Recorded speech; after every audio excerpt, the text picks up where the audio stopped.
안녕하십니까. 87연구소 방송 묵계 이상원입니다.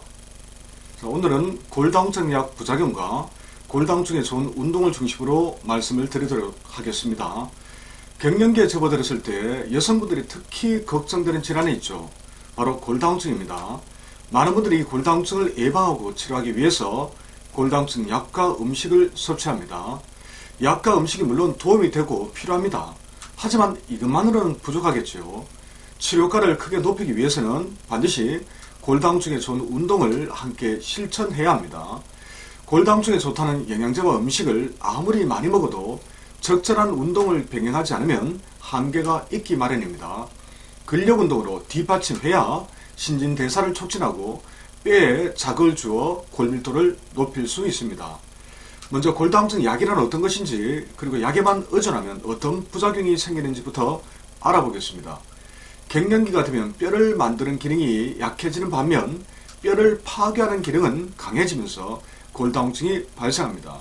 그런데 골다공증 약은 바로 이들 두 기능을 조절해 균형을 맞춰줌으로써 증상을 치료합니다. 자, 이 중에서 여성 호르몬 제제는 뼈를 파괴하는 기능을 줄여 골다공증 진행을 막는 방법입니다.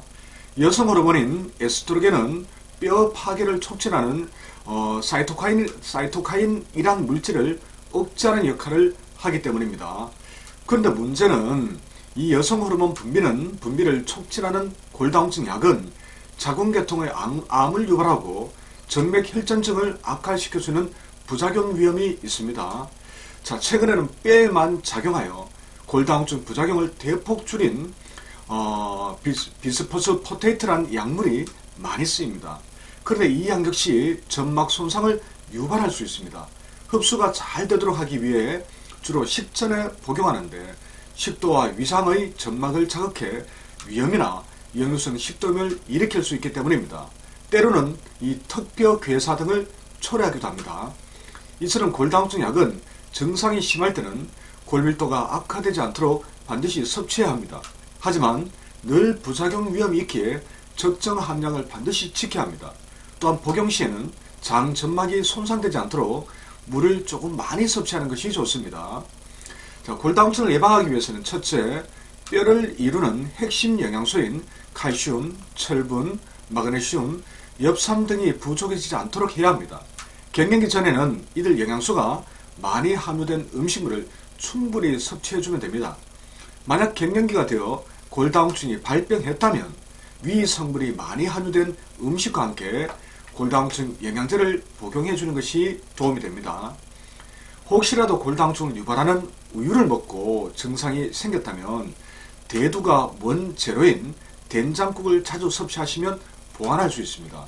그리고 햇볕을 충분히 쬐어 비타민 D 합성을 촉진시키고 운동을 꾸준히 하면 더욱 효과가 좋습니다. 자, 이번에는 골다공증 운동의 중요성에 대해서 알아보겠습니다. 운동선수들은 골다공증을 앓는 경우가 거의 없습니다. 왜냐하면 운동은 근육을 튼튼하게 하고 근육 형성이 잘 되고 튼튼해지면 뼈도 덩달아서 강화되기 때문입니다. 나이가 들면 근육 손실이 빨라지기 때문에 운동을 하지 않으면 근육량이 급격히 줄어듭니다. 실제로 50대 정도가 되면 근육량이 평균 60% 정도로 감소된다고 합니다. 이처럼 근육량이 줄어들면 당연히 뼈도 약해지겠지요. 그렇다면 골다공증 치료 방법으로서 운동의 중요성은 아무리 강조해도 부족함이 없습니다. 또한 근육량이 줄면 혈액과 진액 등을 보낼 곳이 줄어드니 신진대사에도 문제가 생깁니다. 그러면 영양분을 정상적으로 공급받지 못하는 오장육부는 물론 뼈도 역시 약해질 수밖에 없습니다. 자, 그러므로 평소에는 그렇다 쳐도 골다공증이 생긴 이유라면 치료를 위해서 약과 음식 그리고 영양제와 함께 반드시 골다공증 운동을 병행해야 합니다. 자, 골다공증 예방 및 치료를 위한 운동은 뼈에 약간의 체중이 실리는 근력 운동이 좋습니다. 가장 좋습니다. 왜냐하면 뼈는 자극을 받았을 때 자체 방어를 위해 골밀도를 높이기 때문입니다. 그런 운동으로는 걷기, 조깅, 팔굽혀펴기, 스쿼트, 누워서 다리를 들었다 내리기, 아령 등의 가벼운 기구를 활용한 웨이트, 줄넘기 등이 있습니다. 이런 운동만 열심히 해줘도 폐경 전에는 골밀도를 높일 수 있습니다. 만약 폐경 후라면 골밀도가 급격히 낮아지는 것을 막아낼 수 있습니다. 운동 지속 시간은 체력에 따라서 처음에는 20분에서 시작하여 점차 1시간 이상으로 늘려가시면 됩니다. 횟수는 일주일에 3회 이상 정도는 하셔야 효과를 많이 보실 수 있습니다. 자, 간혹 골다공증 운동으로 걷기 운동이나 수영을 추천하는 분들도 있습니다.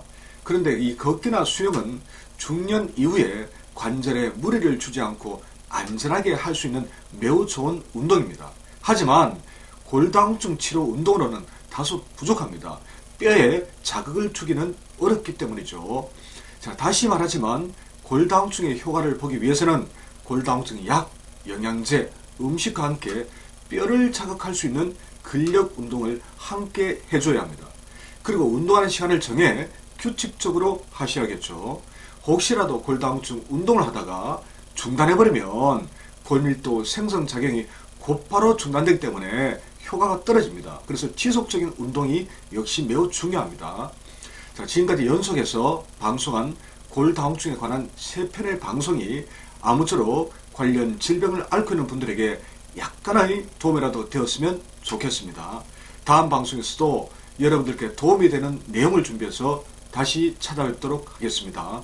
지금까지 87연구소 방송 묻게 이상원이었습니다.